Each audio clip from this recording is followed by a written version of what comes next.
아까 두 번의 그 동영상들이 좀 지루했죠, 그죠? 좀 재미가 없는 기술 분야들, 인공지능, 뭐 정보 보호, 별 재미가 없어가지고 나도 가르치게. 그러다 보니까 빨리 하자 하다 보니까 그냥 너무 빨리 진행시키는 듯도 하고, 그러나 잠깐 이제 세 번째 이 토막에서는 여유를 좀 가져봅시다. 내가 매주 여러분 만날 때마다 뭔가 기용이 되는 이야기를 좀 하고자 하거든요. 내가 지금 가지고 있는, 방금 내가 생각했는데, 내가 가지고 있는 장점일 수도 있고 단점일 수도 있는데, 나는 그 성격상 뭘 하려고 하면 끝을 봐야 됩니다. 그럼 내 직성이 안 풀려요. 그 끝을 안 보면. 이제 그러다 보니까 많은 걸 나름대로 성취할 수 있는 면도 있었지만, 또 다른 한편으로는 좀 무리하게 뭘 강행함으로써 스스로를 피곤하게 만드는 거 있죠. 스스로를 피곤하게 만들어요. 그리고 내가 늘 이거 찍을 때마다 한 줄 걸 다 찍거든요, 한꺼번에.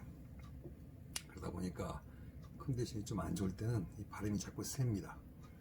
그래서 말이 좀 헛나오고 소리가 좀 세니까 내가 말하면서도 내가 말을 좀 잘 못하고 있네, 뭔가 좀 부자연스럽네 하는 걸 느끼는데, 좀 이제 세 번째 토막에서 조금 침착을 해봅시다. 다른 이야기 하기 전에 잠깐 이것 좀 이야기할게요. 이건 내가 지난번에 보여줬잖아요. Be greater than average. 평균보다 나아져라. Be greater than average. 평균이라 하면 괜찮은 거죠, 그렇죠? 사람이 태어나서 보통 사람으로 산다? 얼마나 좋은 겁니까? 옛날 노태우 대통령 시대에는 그 노태우 대통령이 외쳤던 구호가 보통 사람들이 시대였거든요. 보통 사람들이 행복을 누리게끔 만들고 싶다는 것이 그 대통령의 어떤 표였는데, 물론 성사는 되지 않았지만, 보통 사람들이 행복할 수 있다면 얼마나 좋겠습니까? 근데 안타깝게도 그게 아니거든요. 그래서 이제 보통 이상해야 된다, 평균보다는 더 나아져야 된다는 걸 자꾸 이렇게 강조를 하는 그 이야기들이 나오는 겁니다. 그래서 이야기를 했었는데요. 뭐 다른 거 이야기하기 전에 잠깐 이야기를 다시 한번 하면요. 이 그림을 지난번에 만들어 놓고 이제 보니까 깜빡 잊어먹었어요. 그래서 내가 좀 이걸 강조를 하고 싶어서 지금 잠깐 이거 보세요.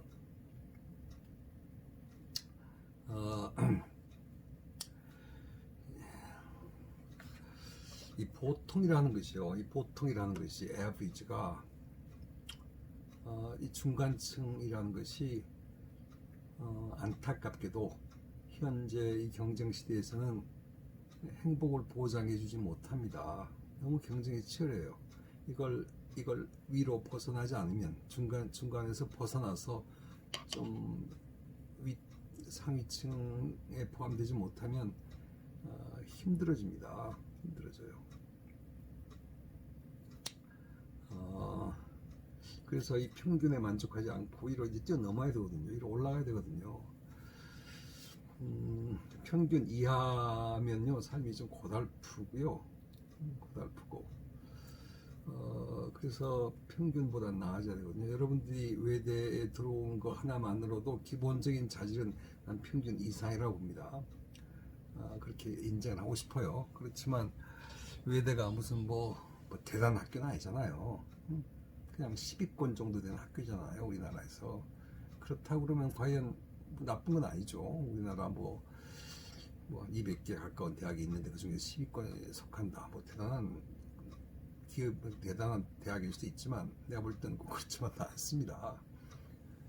이 사회가 지배하고 있는 지배층은 물론 학교만으로는 따질 수 없지만 뭐 스카이를 더 이렇게 높이 보지 않습니까? 꼭 스카이 대학을 나왔다고 그래가지고 물론 모든 게 보장되는 것도 물론 아니지만요. 아무튼 여러분의 기본적인 자질이 평균 이상으로 올라가야 되거든요. 근데 이제 알다시피 20%가 80%를 지배하는 구조 아닙니까? 어느 나라나 어느 사회나 마찬가지입니다. 탑 20%가 아래 80%를 지배합니다. 그래서 탑 20%에 속하지 못하면 여러분은 지배를 받는 계층이 되는 것이지, 지배를 하고 여러분의 꿈을 펼칠 수 있는 위치에 이제 다가서기 힘들거든요. 그래서 평균에서 벗어나서 이 탑 20%로 포함되도록 스스로를 가급적 몰아세워야 됩니다. 보통 사람으로 살면서 그냥 좀 평온하게 인생을 살고 싶다. 괜찮습니다. 그런 생각을 옛날에 해본 적이 있는데, 그냥 생각 그렇게 복잡하지 하지 말고요. 뭐 경쟁에 치열하게 막 몰려 들어가서 내 자신을 혹독하게 몰아붙이지 말고, 저기 강원도 산골에서 고구마 파먹으며 살면 좋죠. 행복하죠. 그렇게 살 수 있으면 참 좋으련만, 우리의 많은 행복은요 상대적으로 우리 스스로 느끼는 겁니다. 근데 여러분들이 이미 너무 많이 알아버렸어요. 절대 강원도 들어가서 고구마나 캐 먹으면 살 수 없습니다. 그래서 행복을 맛볼 수 없어요. 이미 여러분들은 그 영어로 말하면 스포일 됐어요. 이미 세상을 알아버렸습니다. 그래서 그렇게 하라고 해도 못할 겁니다. 결국 지금 남아있는 뭐 좋은 방법이 있다면 이걸 뛰어넘어서 위로 올라가는 겁니다.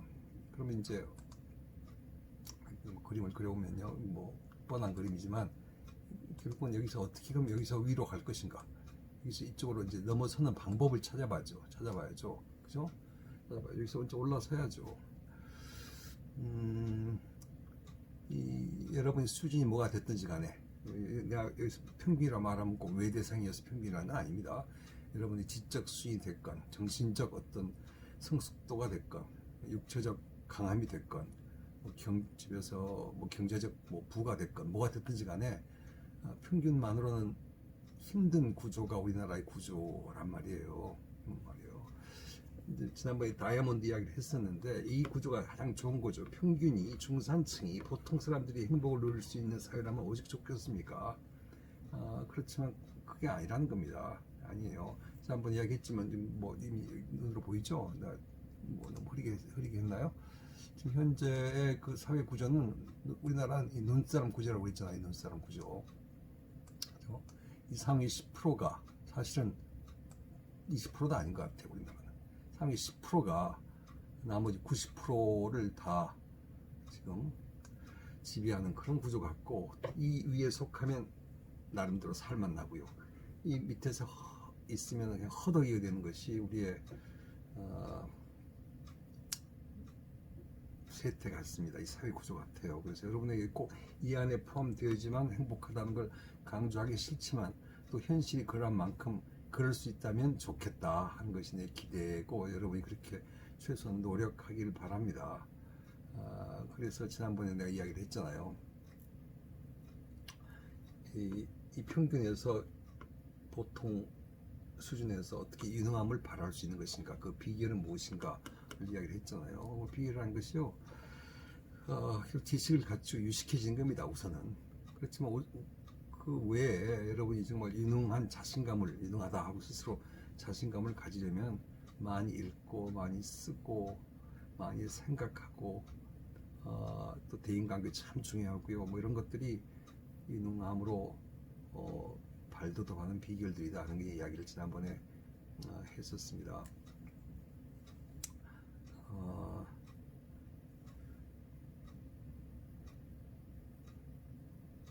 뭐 기업도 마찬가지예요. 기업도 지금 이 글로벌 시대에서의 기업은요, 보통 기업은요, 존재할 수가 없습니다.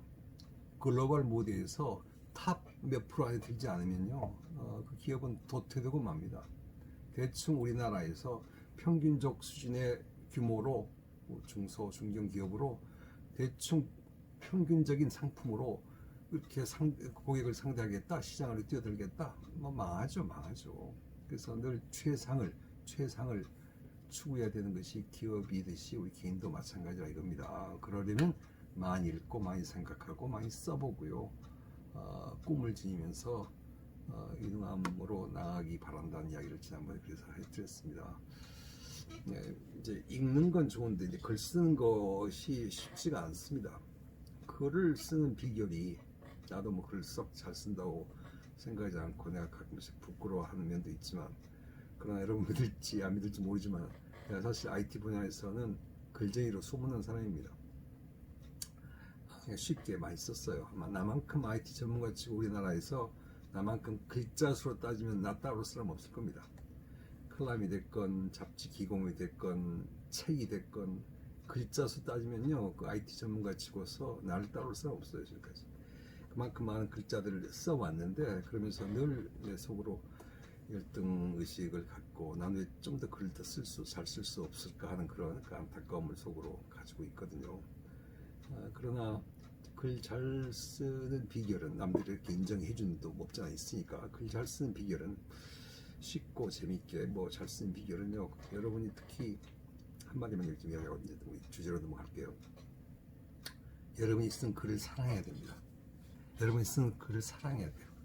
글 한 글자 한 글자 단어 하나하나에 애정을 심어야 됩니다. 꼭 내 이야기를 꼭 한 건 아니지만, 내가 신문에 기고를 할 때는요, 기고해봐야 뭐 속칭 원고지 뭐 10매 정도밖에 안 되거든요.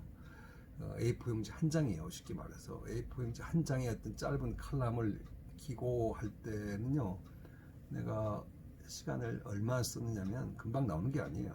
이런저런 생각을 하면서 무슨 글을 어떻게 쓸까 하고 구상을 한 다음에 앉아서 쓰고, 초안을 잡고, 시나리오를 만들고, 초안을 잡고, 고치고, 다듬고, 이 반복 이 절차를 거치거든요. 그래서 보통 기고를 신문사에 내 원고를 보내기 전까지 제법 많은 시간을 쏟은 다음에 거의 완성본이라고 이야기를 스스로 진단을 한 순간부터 송고하기 전까지 내가 내 글을 아마 100번을 읽을 것 같아요. 최소한 100번을 읽고 됐다 하고 신문사 편집국에 보낸 다음에 갑자기 다음날 아이고 한 글자를 고칠걸, 그 단어 이렇게 교체하면 참 좋았을 텐데 하고 막 아쉬움에, 너무 처절한 아쉬움에 또 편집국에 죄송합니다, 자 이거 다시 좀 고쳤습니다, 이걸로 내주세요 하고 또 보낸단 말입니다. 그리고 그것이 나중에 활자화 돼 가지고 나오잖아요. 그러면 그 신문을, 내 글을 한 100번은 읽습니다 최소한. 그래서 다 외우죠.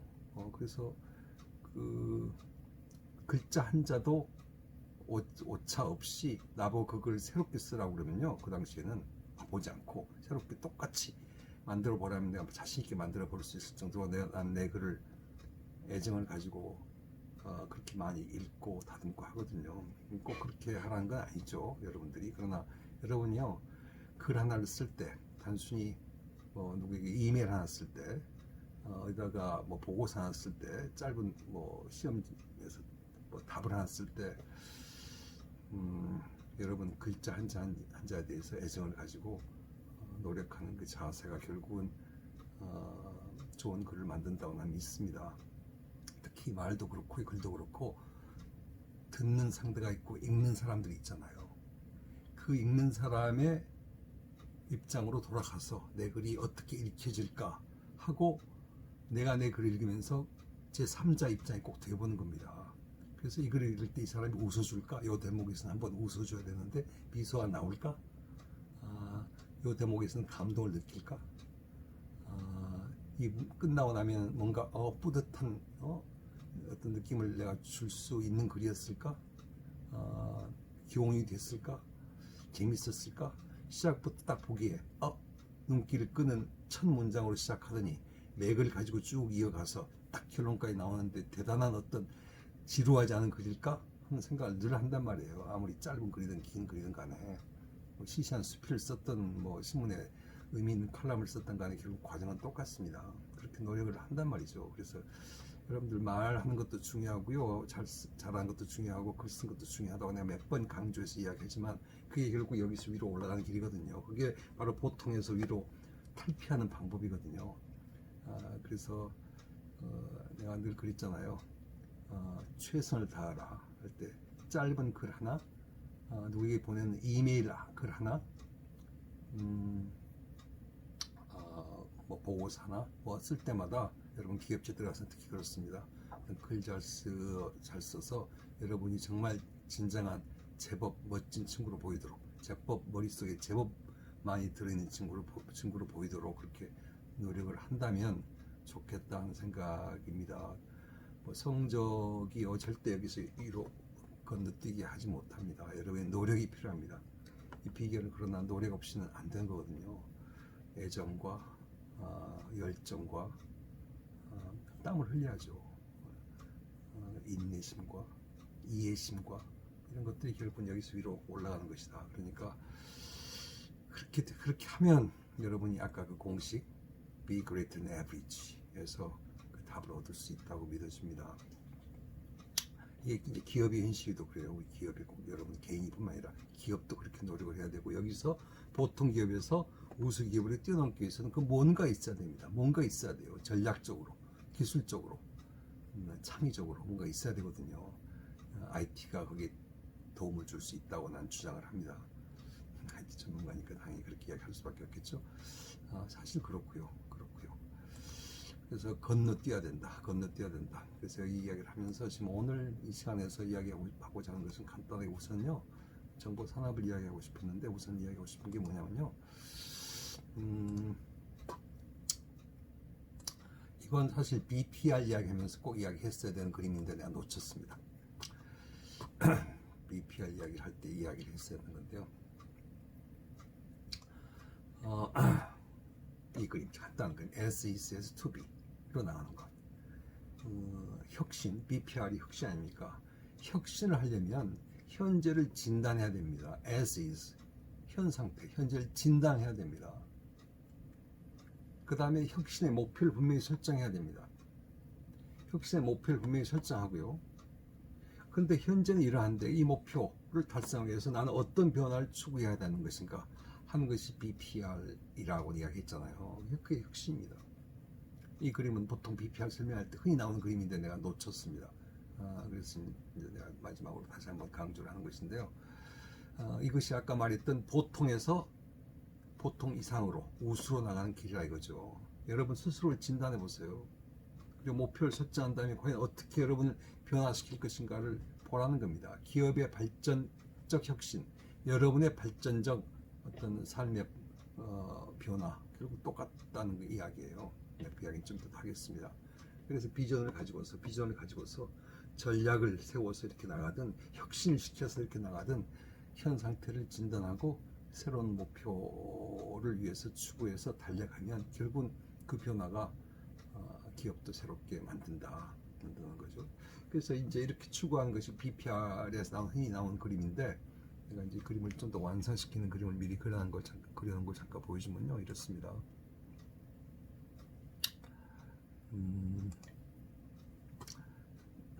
그 그림을 조금 더 완성시켜서 내가 다 채워봤습니다, 혼자. 이걸 내가 채우고 싶었는데, 여기서 직접 채우고 싶었는데, 내가 여기서 가끔씩 왜 내가 타자가 아주 느림에도 불구하고 꾸역꾸역 내가 지금 이렇게 했던 줄 압니까? 그래야 기억이 남거든요. 내가 여기서 글자를 쳐넣으면서 하나하나를 여러분에게 집중시킨단 말이죠, 글자에.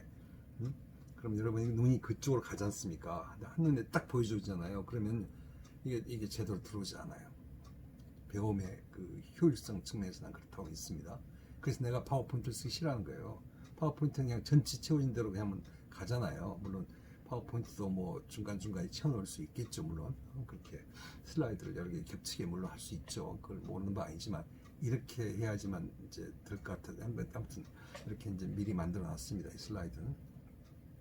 그래서 현재를 분석하고 미래 목표를 설정하고, 그리고 어떻게 그럼 변화시킬 것인가, 액션으로 들어가야죠. 액션으로 실천을 해야죠. 집행을 해야죠, 뭔가를. 그래서 이제 혁신에서 BPR은 그 이제 현재 우리 기업에 어떤 프로세스들이 진행되고 있는 것인가, 제조 프로세스, 뭐 R&D 프로세스, AS 프로세스 쭉 있잖아요. 보통 기업들 보통 20개, 뭐 카운팅 프로세스, 뭐 파이낸셜 플래닝 프로세스 굉장히 많을 텐데, 그 중에서 핵심 프로세스만 변화시킨다면, 스크래치부터 달리 혁신적으로 바꾼다면 기업 전체 효율성이 이렇게 증가한다. 그게 이제 BPR의 그 노리는 바라고 이야기를 했지 않습니까? 내가 딱 부러지게 아주 강조해서 이야기했잖아요.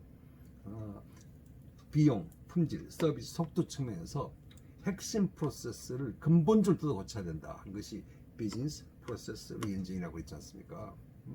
그래서 핵심 프로세스가 있다면요. 뭐 20개라면 이제 5개만 꼽아가지고 그 중에서 현재를 진단한 겁니다. 현재는 어떻다. 당연히 불만족스럽고 품질이 엉망이고 뭐 여러 가지 서비스가 뭐 고객들 불평 불만이 많고 그렇겠죠. 그렇다면 고객 지향적인 기업이 되기 위해서 품질을 몇 프로로 어떻게 상승시키기 위해서 이윤을 얼만큼 추구하기 위해서 그렇다면 우리가 해야 할 일이 무엇인가 액션 플랜을 세워서 집행을 하면 이제 보다 나은 기업, 혁신적 기업이 된다는 것이 바로 BPR의 철학이라고 이미 이야기했잖아요.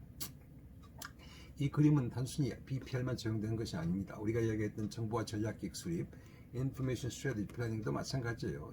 보통 ISP를 진행할 때 보통 현재를 진단합니다.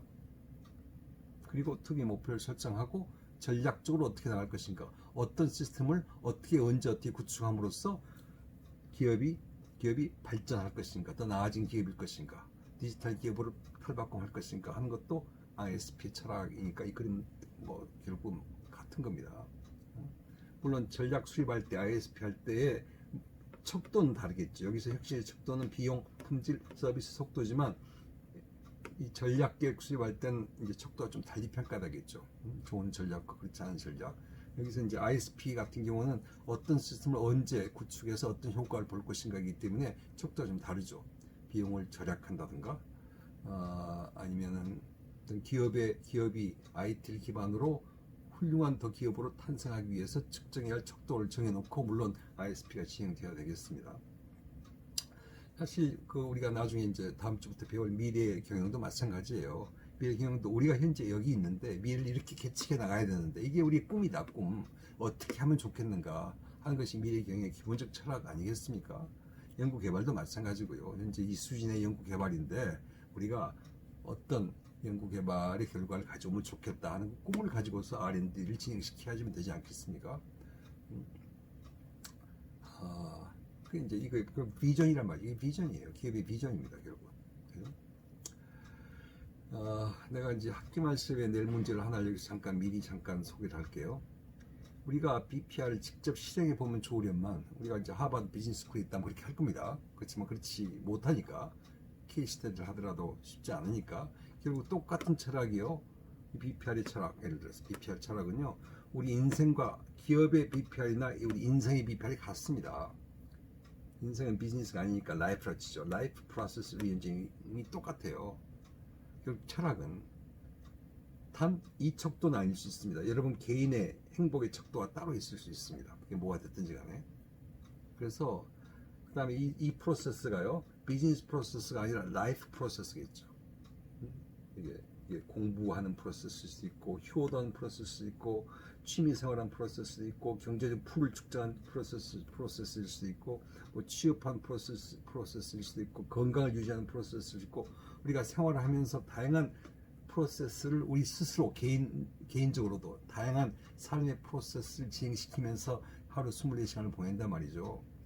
여러분이 성공하고 싶습니까? 여러분의 행복의 척도가 뭡니까? 이 행복의 척도를 평가할 가장 중요한 여러분의 개인적 프로세스 5개만 꼽아서 현재를 진단하고 여러분 목표를 설정하고 as is as to be로 나아가는 액션 플랜을 세우라면 어떻게 세우겠습니까?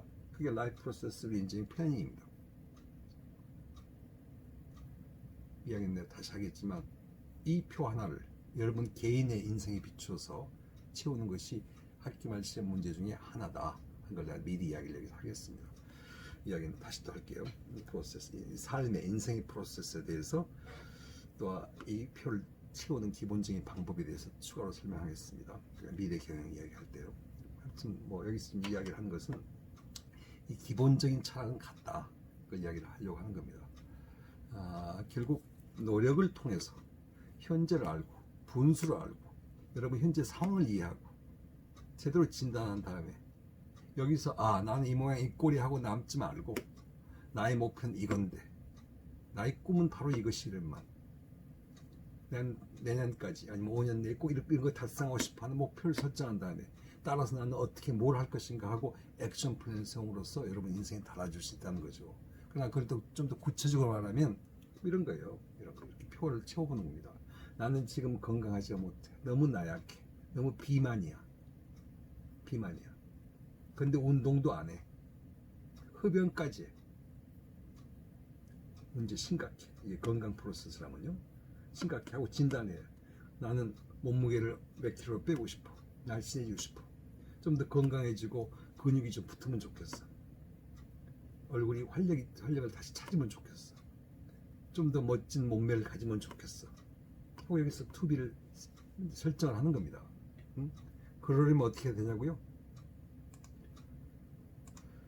먹는 거 좀 줄여야 돼. 잠 잘 자야 돼.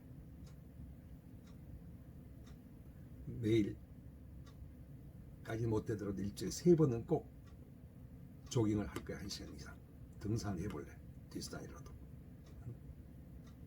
그리고 가급적 하루에 10,000보씩 걸을래. 20,000보씩 걸을래. 뭐 이런 게 있잖아요. 이런 액션 플랜을 해가지고 실행을 옮김으로써 현재에서 미래로 나가는 겁니다. 건강 프로세스는 그럴 수 있을 거예요. 여러분의 학업 프로세스도 있을 수 있어요. 성적이 있으면 이 모양이 보인대. 나는 이제 앞으로 꼭 A를 맞고 싶은데 내가 내 공부하는 방법을 어떻게 고치지? 뭐 이런 걸 통해서 이제 그 프로세스가 더 나아지는 거 아니겠습니까? 그래서 SES에서 특유로 나가는 것은 역시 노력이 필요하다. 땀을 흘린 노력이 필요하다. 그래야지만 보통에서 보통 이상으로 올라간다. 그것이 경쟁사회에서 이기는 비법이고 기업이 보다 나은 기업으로 탈바꿈하기 위한 방법이다. 그 철학이 이 BPL나 ISB에 다 이미 녹아들어 있고 그 철학은 우리 개인들로서도 충분히 존중할 만한 가치가 있다. 이런 이야기를 이제 하고 싶습니다. 그래서 이것이 이제 as is to be고요. 조금 관계가 이것과는 없는 이야기지만 여기다 이제 뭐 특별하게 뭘 어떻게 언제 이야기하면 좋을지 잘 모를 답이 하나 있어서 잠깐만 언급하겠습니다. 우리가 이제 MIS 개념을 이제 지금 마무리하는 이 오늘 시점에서요. 잠깐 이야기할게요. 가치사슬이라는 게 있습니다. 가치사슬. 가치사슬. 조금 잘 안 보일 텐데 가치사슬이라는 게 있어요. 오른쪽이 이게 이익입니다. 기업의 이익이에요. from value, 기업의 가치 혹은 이익을 말하는 겁니다. 가치사슬의 개념은 value chain은 그 기업이 보통 활동이 이쪽이 총무과 비슷한 거, 인사과, 총무과, 뭐 자재과 이런 것들이에요. 뭐 인사과 이런 것들이에요. R&D, 기업 전체에 해당하는 내용들. 그래서 관리하는 거, administration and management. 그다음에 인사 관리 같은 거, human resources. 그다음에 기술 개발, 뭐 자재 관리 이런 것들이요. 일반적인 보조 업무들이지만 주 업무는요. 보통 제조업이라면 이런 것들이에요. 제조업은 inbound logistics. 이 원자재를 구매해서 운영을 해 나가면서 개발을 하든 제조를 하든 뭐라 해가지고 생산을 해가지고 세일즈 마케팅 그러고 나간 다음에 서비스를 하고 또 아웃바운드 로지스틱스 그 외에 뭘 보내고요 물품을 배송시키고 이런 사이클이 있잖아요. 사이클이 원자재를 수입해서 구입해서 생산 과정을 통해서 물건을 만든 다음에 판매를 하고 서비스를 하고 그다음에 이제 저 고객에게 우송시켜준 이 사이클이 기업의 주 액티비티입니다. 프라이머리 액티비티예요. 프라이머리 액티비티입니다.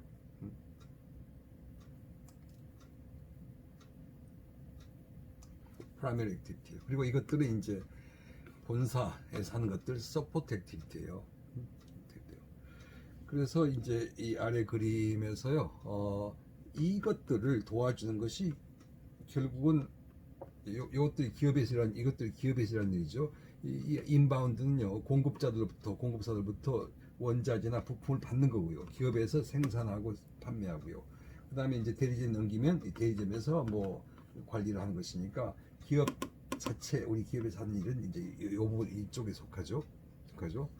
그래서 고객에게 넘어가기까지 사이클이 이렇게 진행된다.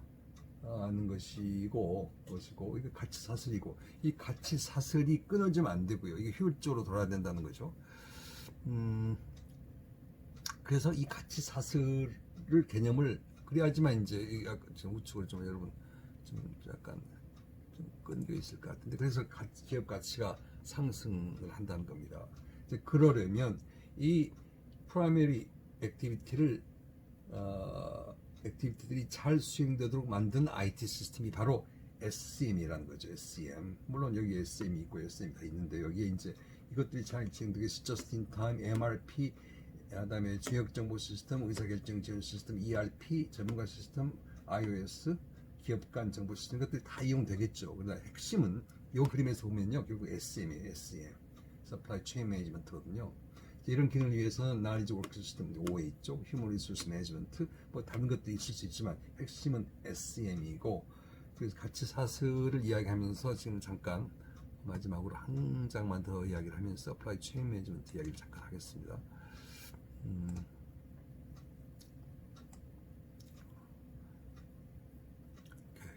서플라이 체인 매니지먼트는 공급망이죠. 공급망이죠. 우리가 이제 이 기업이라면, 이 제조업체라면 뭐 굉장히 간단한 개념이죠. 원자재, 자재를 어디서 수급을 해요. 공급자로부터 공급을 받음으로써 우리가 제조를 할 수 있습니다. 근데 그 공급자는 또 어디로부터 공급을 받겠죠? 또 그 공급자는 또 어딘가부터 공급을 받겠죠? 그래서 공급 이런 이 사이클이 벌어지죠. 우리가 제조한다면 도매업자에 넘기고, 도매업자는 소매점에 넘기고, 결국 소매업에서 결국 고객에게 판매가 이루어지겠죠.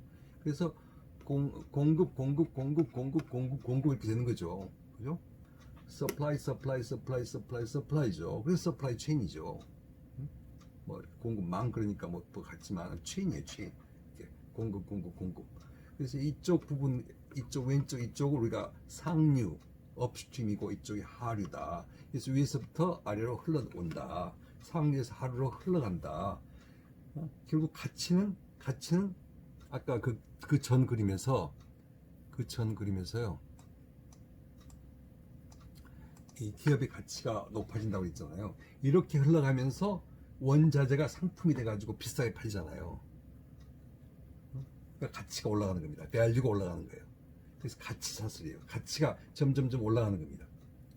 별로 신통치 않았던 원자재들이 점점 부품이 되더니, 점점 제조가 되더니, 패키징이 되더니, 그 다음에 저기 광고를 통해서 아주 멋진 상품으로 인식되면서 큰 가치를 발휘한다는 거죠. 그래서 결국 상품의 가치가, 물건의 가치가 올라가고 결국 그것이 기업의 가치도 상승시키는 가치 사슬이 제대로 돌아가게 만드는 것이 결국 서플라이 체인 매니지먼트 시스템인데, 그 개념은 마찬가지로 서플라이 이렇게 진행된다 이겁니다. 서플라이 체인 매니지먼트 시스템이란 결국 이 사슬이 아주 원활하게 진행되도록 하는 겁니다. 원활하게 진행되도록 하는 겁니다. 이 사슬이, 이 구조가, 흐름이 아주 신속하게 막 돌면요, 그만큼 막 사와가지고 원자재를 막 팔아 제끼는 거 아니겠습니까? 그럼 돈이 막 굴러 들어올 거 아니겠습니까? 그럼 기업 가치가 올라가겠죠. 이 사슬이 끊기면 안 되는 겁니다. 끊기면 결국은 판매가 이루어지지 않는다는 이야기죠. 한 군데 중단되면 안 되죠. 어느 순간에도. 지금 현재 우리가 코로나 바이러스 때문에 지금 문제점이 생겼으면 오늘이 4월 25일 밤이라고 그랬잖아요. 지금 그 이야기 들으니까 LG 공장도, 유럽 공장도 문을 닫았고, 현대자동차 공장도 미국에 2곳, 어디죠? 어느 나라에서 5군데가 공장의 문을 닫았던 이야기 아니겠습니까? 심지어는 별거 아닌 부품 해주는 중국 회사, 베트남 회사에서도요, 마찬가지로 거기서 공장의 문을 닫으면요, 이거 문을 닫아야지 또 살 곳이 없다는데 어떡합니까? 결국 코로나 바이러스는 이 공급, 서플라이 체인을 엉망으로 만들고 있는 겁니다. 그래서 경제 구조가 지금 무너지기 시작한 겁니다. 경제가. 이게 지금 우리나라만 문제가 아니에요. 이제 세계적인 겁니다. 이 서플라이 체인이라는 것은. 왜냐면 우리가 언제 삼성전자가 우리 독자적으로 국내에서 조달해서 국내에서 판매하는 거 아니지 않습니까? 글로벌 기업 아니겠습니까? 사실 대부분의 기업들이 다 글로벌 기업들이죠. 우리가 아는 대부분의 기업들이. 그래서 대부분의 글로벌 다국적 기업들은 결국 이 코로나 바이러스에 큰 피해를 입을 수밖에 없는 구조 아니겠습니까? 왜? 결국 서플라이 체인이 끊기고 있기 때문에 그런 거예요.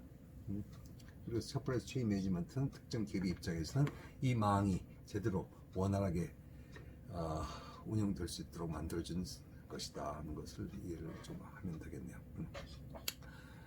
그래서 기업 이야기를 잠깐 했는데, 이제 정보, 산업, IT 기업 이야기를 잠깐 하고요. 일반 기업 이야기도 잠깐 하고요. 그럼으로써 오늘 강의를 마치려고 합니다. 그래서 잠깐 여기서 또 멈추겠습니다. 좀 이따 다시 올게요. 네.